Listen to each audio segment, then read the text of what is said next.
جماعت کے برابر ثواب پانے کے لیے 27 بار پڑھا. وہ 27 عشاء نہیں تھی بلکہ اس نماز کو جماعت کے برابر ثواب مل جائے اس لیے 27 بار پڑھا.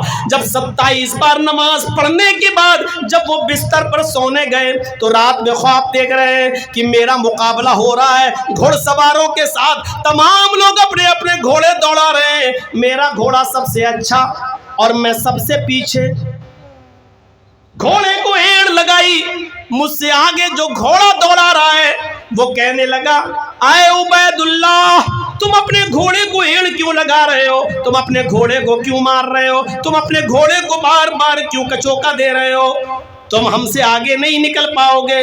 کہنے لگے واہ میرا گھوڑا نیا، میرا گھوڑا جوان، میرا گھوڑا تر و تازہ، پھر ہم تمہارے ساتھ کیوں نہیں آ پائیں گے؟ ہم تمہارے ساتھ ضرور صف میں ملیں گے، ہم آتے ہیں ابھی. وہ آدمی نے کہا جو ان سے آگے چل رہا تھا اے عبید اللہ تم گھوڑے کو تھکا بھی دو گے تب بھی تم میرے مقابلے پہ نہیں آ سکتے، میرے ساتھ نہیں آ سکتے، اس لیے کہ میں نے عشاء کی نماز جماعت کے ساتھ پڑھی ہے اور تم نے عشاء کی نماز جماعت کے ساتھ نہیں پڑھی. یعنی 27 مرتبہ نماز پڑھنے کے باوجود بھی ان کی نمازوں کو وہ مقام اور وہ درجہ نہیں ملا جو جماعت کے ساتھ نماز پڑھنے والے کو ملتا ہے. اس واقعے کو سیر اعلام النبلہ میں دیکھا جا سکتا ہے. اب آپ اندازہ لگائیے میرے پیارے ساتھیوں کہ مسجد میں نماز پڑھنا اور مسجد کی طرف دماغ لگانا اور دل کا اٹکا ہونا یہ عرش کے سائے میں جگہ پانے کا سبب ہے. لہذا ہمیں ہر وقت مسجد کی طرف ہمارا دل لگا ہوا ہونا چاہیے. یہی ایک واقعہ کافی ہے. 3 چیزیں ہو گئیں. عدل و انصاف کرنے والا پہلا، وہ جوان جو اپنے رب کی عبادت میں لگا ہوا ہے دوسرا، اور وہ آدمی جس کا دل مسجد کی طرف ہر وقت لگا ہوا ہے تیسرا.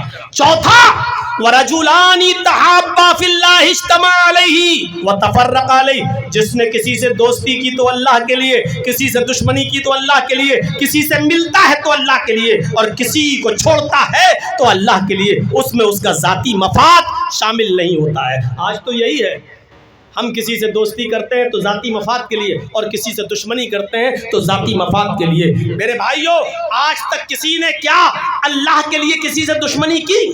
آپ اپنے گاؤں میں بہت سے لوگوں سے نہیں بولتے ہو لیکن وجہ کیا ہے؟ وجہ کیا ہے؟ اس نے آپ کی زمین پر قبضہ کیا. وجہ کیا ہے؟ اس نے آپ کے گھر سے اونچا اپنا گھر بنا لیا. وجہ کیا ہے؟ اس نے آپ سے قرض لیا تھا 1 مہینے کا وعدہ کر کے لیکن 2 مہینے ہو گئے ابھی تک آپ کا قرضہ نہیں دیا. آپ اس وجہ سے اس سے دور رہتے ہو لیکن آپ نے اللہ کے لیے کسی کو چھوڑا ہو ایسا نہیں ہے. حضرت علی رضی اللہ تعالیٰ عنہ ایک مرتبہ ایک یہودی سے اسی شرط پر لڑ رہے تھے کہ یا تو مجھے مار دے یا میں تجھے مار دوں، اور دونوں لڑنے لگے. تلوار سے نہیں ہاتھ پیر سے لڑائی ہو رہی تھی. کبھی علی اوپر اور یہودی نیچے، کبھی یہودی اوپر علی نیچے. یہ لڑائی بہت دیر تک چلتی رہی اور آخر میں علی غالب آ گئے اور حضرت علی نے اس یہودی کا گلا پکڑ کے دبانا شروع کر دیا ایسے. اور یہ شرط ہی ہے تو مجھے مار دے یا میں تجھے مار دوں. جب گلا پکڑ کے اس کا دبانے لگے حضرت علی تو یہودی نے اپنے منہ میں بہت سا تھوک جمع کیا، آ کر کے تھوک دیا حضرت علی کے چہرے پہ. حضرت علی نے اس کا گلا چھوڑ کے ایسے تھوک کو پوچھنے لگے اور پھر غصہ آیا تو اور کس کے اس کا گلا پکڑ کے دبانے لگے. پھر سوچا نہیں اب تو چھوڑ دیا اور کہا بھاگ یہاں سے، ہٹ جاؤ یہاں سے. وہ جانے لگا. جاتے جاتے کہنے لگا اے علی عجیب چیز ہے، شرط تو یہ تھی تو مجھے مار دو میں تمہیں مار دوں، تم تو غالب بھی آ گئے تھے، میرا گلا بھی پکڑ لیا تھا، مارنے ہی والے تھے. جب میں نے تمہارے اوپر تھوکا چہرے پر تو میں نے دیکھا کہ تمہیں اور غصہ آیا. جب اور غصہ آیا تو اس غصے میں تو میں نے سمجھ لیا تو اب میری جان گئی، لیکن جب اور غصہ آیا تو تم نے مجھے چھوڑ دیا. آخر یہ کیا بات رہی؟ تو حضرت علی نے کہا جب تک میں غصے میں تھا میں اللہ کے لیے تھا اور میں تیرا گلا اللہ کے لیے دبا رہا تھا اور اس پر مجھے ثواب کی امید تھی کہ اللہ مجھے ثواب دے گا. لیکن جب تو نے میرے چہرے پر تھوکا مجھے مزید غصہ آیا. وہ غصہ اللہ کے لیے نہیں تھا، وہ میرے چہرے پر تھوکنے کی وجہ سے میرے اندر بڑھ گیا. اگر اس غصے میں تو مارا جاتا تو یہ اللہ کے لیے نہیں، یہ میرا ذاتی انتقام ہوتا، یہ میرا ذاتی بدلہ ہوتا. اس لیے میں نے ذاتی بدلہ نہیں لیا، ذاتی انتقام نہیں لیا، پھر میں نے تجھے چھوڑ دیا کیونکہ اب یہ لڑائی اللہ کے لیے نہ رہی. اگر اس غصے میں تو مارا جاتا تو یہ میرا ذاتی انتقام ہوتا، اللہ کے لیے نہیں. آپ نے کسی کو اللہ کے لیے چھوڑا ہے؟ ہم نے تو بہت سی ایسی بستیوں کو چھوڑ دیا ہے. مولانا صاحب ایسا نہیں بولنا، مولانا صاحب اس کے بارے میں مت بولنا، اس کے بارے میں مت بولنا. میں نے کہا ٹھیک ہے، مت بلانا. میرے بھائیو، یہاں کہا جا سکتا ہے کہ آپ کی شرائط پر تھوڑی جلسے ہوں گے. ہم تو ایک ڈاکٹر ہیں اور ڈاکٹر خود سمجھتا ہے مریض کا علاج کیسے کرنا چاہیے، اس کو کون سی دوا کی ضرورت ہے. جب آپ خود ہی دوا دینے لگیں اور آپ خود ہی ہم سے یہ کہیں کہ یہ بتائیے یہ بتائیے یہ بتائیے، تو آپ ہی نہ علاج کر لو نا مریض کا. پھر ہم لوگوں کو کیوں بلا رہے ہو؟ میرے بھائیوں، علماء جتنے بیٹھے ہیں ان کو کبھی پابند مت کرنا. مولانا صاحب یہ بولنا، مولانا صاحب ایسا بولنا. ارے تو اپنے بارے میں بلواتا. ایک آدمی مجھ سے کہنے لگا مولانا صاحب میاں بیوی کے حقوق پہ بولنا. پتہ لگایا تو پتہ چلا کہ سب سے زیادہ وہی مار کھاتا ہے اپنی بیوی سے. تو لوگ اس بہانے اپنے بارے میں بلوانا چاہتے ہیں کہ آپ بولیں گے تو اس میں میری بھی بات آ جائے گی. تو بہت سمجھنے کی ضرورت ہے. اب تو 25-26 سال کا عرصہ اس میں گزرا تو بہت تجربہ بھی ہو گیا ہے کہ کون کس مقصد سے کہتا ہے اور کون کس ارادے سے کہتا ہے. تو رجلانی تحابا فی اللہ اجتمع علیہ وتفرقا علیہ، اللہ کے لیے دوستی اور اللہ کے لیے دشمنی، یہ 4 چیزیں آپ کے پاس میں نے بتا دی ہیں. اب جو چیز بتانے جا رہا ہوں وہ آج ہمارے معاشرے کا سب سے بڑا ناسور، ہمارے معاشرے کا سب سے بڑا المیہ. 5واں آدمی جو اللہ کے عرش کے سائے میں ہوگا وہ کون ہے؟ رجل دعته امرأة ذات منصب وجمال فقال انی اخاف اللہ. پہلے ایک لفظ پر غور کیجئے. ایسا مرد، ایسا آدمی جس کو کسی عورت نے برے کام کے ارادے سے بلایا ہو، اور وہ عورت بھی بازارو نہیں، سنیے، وہ عورت بھی جسم فروش نہیں، 500 اور 1000 روپے میں اپنا جسم بیچنے والی نہیں. حدیث کے الفاظ پر غور کرو. ذات منصب، بہت شریف گھرانے کی، حسب و نسب والی، عزت دار گھر کی عورت، عزت دار گھر کی عورت، و جمال، اور حسن و جمال کی دیوی، بہت خوبصورت حسین و جمال عورت. طلبتہم راتو یدعتہم راتن ذات منصب و جمال. جس مرد کو کسی خوبصورت حسین و جمیل عورت نے، شریف گھر کی، خاندان کی، بہت ہی زیادہ شرافت چھلک رہی ہے اس کے چہرے پر، ایسی شریف عورت، شریف خاندان کی عورت جس نے اس کو برے کام کے لیے بلایا، اور اس آدمی نے ایسی عورت کی دعوت کو ٹھکرا دیا. نہیں، وہ کہہ رہی آؤ میرے پاس، چلو میرے روم میں، چلو میرے کمرے میں، اور اس نے کہہ دیا انی اخاف اللہ، دور ہو جاؤ، میں اللہ سے ڈرتا ہوں. اللہ کے خوف کی وجہ سے اس عورت کو چھوڑ دیا تو یہ آدمی بھی اللہ کے عرش کے سائے میں. ہم تصور نہیں کر پا رہے ہیں کس عورت کے بارے میں. ارے بازارو عورتوں کا تو میں تصور ہی نہیں کر، آپ کو بتا ہی نہیں رہا ہوں. یہ تو روز ایسی عورت کو جو پیسے والی بھی ہے، دولت والی بھی ہے، جس کے پاس پیسوں کی کمی نہیں، یعنی اگر آپ اس کے ارادے کو پورا کر دیں تو وہ آپ کو الٹا پیسہ بھی دے رہی ہے، آپ کو عزت بھی دے رہی ہے، آپ کی بات بھی چھپا رہی ہے، آپ کو اپنے گھر آنے کا موقع بھی دے رہی ہے، آپ کے پاس تنہائی کے سارے موقع خود عورت دے رہی ہے. آؤ، تمہیں ٹینشن کی ضرورت نہیں ہے، تم آؤ میرے پاس، میں سنبھال لوں گی، کوئی معاملہ نہیں. اور وہ بہت اونچے گھر کی، ذات منصب، حسب و نسب اونچا، ذات برادری اونچی، کاسٹ اونچی، عزت دار گھر کی، بڑی اونچے گھر کی لڑکی، بڑے گھر اونچی، اور خوبصورت بھی بے انتہا، ایسی عورت، اور آپ کے پاس پورا موقع ہے اس کی بات ماننے کا، پورا موقع ہے اس کے ساتھ غلط کام کرنے کا، پورا اختیار بھی ہے آپ کے پاس، لیکن آپ کے دل میں اللہ کا خوف ایسے موقع پہ آ جائے، اور ایسے موقع پہ آنے کے بعد آپ کہنے انی اخاف اللہ، میں اللہ سے ڈرتا ہوں، نہیں میں تیرے قریب نہیں آ سکتا، میں اللہ کو جواب دینا ہے. ایسا شخص بھی قیامت کے دن اللہ کے عرش کے سائے میں ہوگا. بخاری شریف کے اندر ایک واقعہ آیا ہے، مرثد ابن ابی مرثد رضی اللہ تعالیٰ عنہ جو حالت کفر میں تھے، اسلام لائے تو اللہ کے نبی جناب محمد رسول اللہ صلی اللہ علیہ وسلم نے ان کو مکے میں بھیجا، کیونکہ یہ پہلے چوریاں کیا کرتے تھے اسلام لانے کے سے پہلے۔ ان کو معلوم تھا کہ چور بیڑیاں کیسے توڑتا ہے، تالے کیسے توڑتا ہے، چوری کیسے کرتا ہے۔ تو کچھ صحابہ مکے میں کافروں کے پاس قید تھے، اللہ کے نبی نے کہا ان کے گھروں میں نقب لگا کر ہمارے ان مظلوم صحابہ کو جن کو کافروں نے قید کر کے رکھ لیا ہے ان کو چھڑا کے لاؤ۔ اب تم اسلام لا چکے ہو تو ایک چوری ہمارے لیے کرو، اور وہ چوری کیا ہے؟ تم مسلمان صحابہ کو کافروں کے گھروں سے نقب لگا کر ان کی بیڑیاں توڑ کر ان کو چھڑا کے مدینے میں لاؤ۔ تو یہ گئے، کئی مرتبہ لا چکے۔ ایک مرتبہ جب مکے پہنچے تو کسی قیدی کو لانا تھا، کسی قیدی کو چھڑانا تھا کسی گھر میں نقب لگا کر، تو رات کا وقت انہوں نے چنا۔ جب رات کا وقت آیا میرے بھائیو، ایک پہاڑی کی دیوار سے وہ سٹ کر چھپ کر بیٹھ گئے کہ تھوڑی سی اور رات ہو جائے تب ہم گھر میں گھسیں۔ اچانک وہاں سے ایک عورت آتی ہے، اس نے پہاڑی کی دیوار کے اوپر ایک سایہ دیکھا، کالے رنگ کا سایہ دیکھا۔ وہ سمجھ گئی کہ اس پہاڑی کے آس پاس کوئی آدمی موجود ہے۔ وہ چونکہ بدچلن عورت تھی جس کا نام عناق تھا، وہ قریب آتی ہے، اور جب پہاڑی کے قریب آتی ہے تو کیا دیکھتی ہے کہ اس پہاڑی کے پیچھے تو ایک آدمی چھپا ہوا ہے۔ رات کے اندھیرے میں جب یہ اور قریب گئی تو پہچان جاتی ہے اور کہتی ہے ارے تم تو مرثد ہو۔ حضرت مرثد نے جب اپنا چہرہ اٹھا کر دیکھا تو کہنے لگے ارے تم تو عناق ہو، اتنی رات میں تم یہاں کیا کرنے آئی ہو؟ اس نے کہا اے مرثد کیا ہو گیا تمہیں؟ اتنے دنوں سے اتنے سالوں سے تم کہاں غائب تھے؟ میں تمہاری جدائی کے لیے تڑپ گئی، میں کتنی پریشان ہوں، میں نے کتنی تمہیں بار یاد کیا۔ چلو چلو باقی باتیں کل ہو جائیں گی، آج کی رات فضول باتوں میں مت گزارو، میرا گھر خالی پڑا ہے، آؤ پہلے اپنے گھر چلتے ہیں، پہلے اپنی آرزویں پوری کرتے ہیں، اپنی تمنائیں پوری کرتے ہیں۔ یہ کس نے کہا؟